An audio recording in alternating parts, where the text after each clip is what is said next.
NVIDIA, once upon a time, wanted to create a new computing platform to do things that normal computers cannot. We accelerated the CPU, created a new type of computing called accelerated computing, and one of our first applications was molecular dynamics. We've come a long way since. So many different libraries, and in fact, what makes accelerated computing special is it's not just a new processor that you compile software to.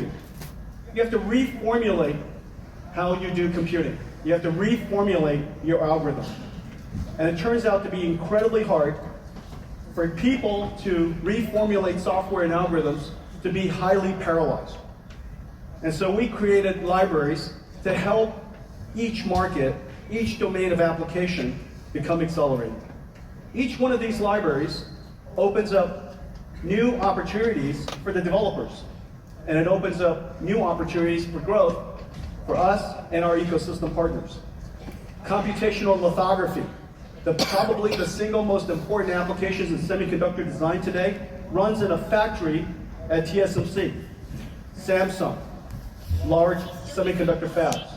Before the chip is made, it runs through an inverse physics algorithm called cuLitho, computational lithography. Direct sparse solvers, algebraic multi-grid solvers. cuOpt, we just open sourced, incredibly exciting application, library. This library accelerates decision making to optimize problems with millions of variables for millions of constraints, like traveling salespeople problems.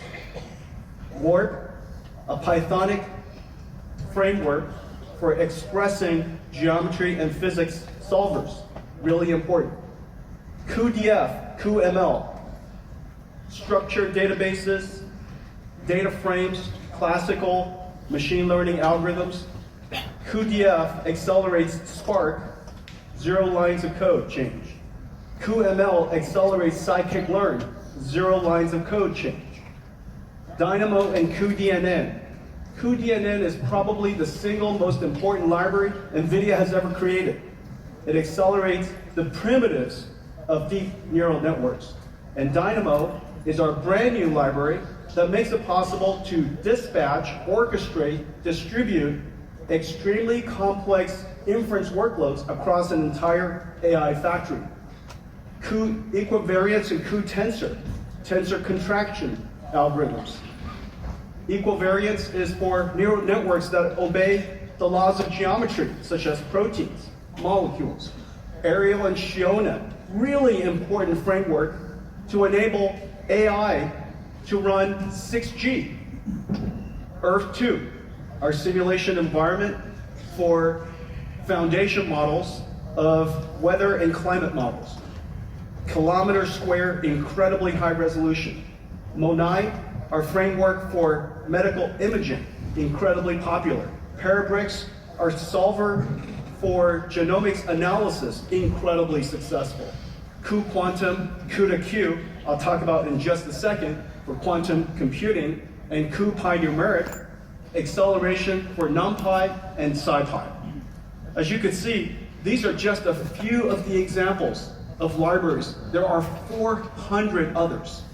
Each one of them accelerates a domain of application. Each one of them opens up new opportunities. Well, one of the most exciting is CUDA-Q. CUDA-X is this suite of libraries. A library suite for accelerating applications and algorithms on top of CUDA. We now have CUDA-Q. CUDA-Q is for quantum computing, for classical, quantum classical computing based on GPUs.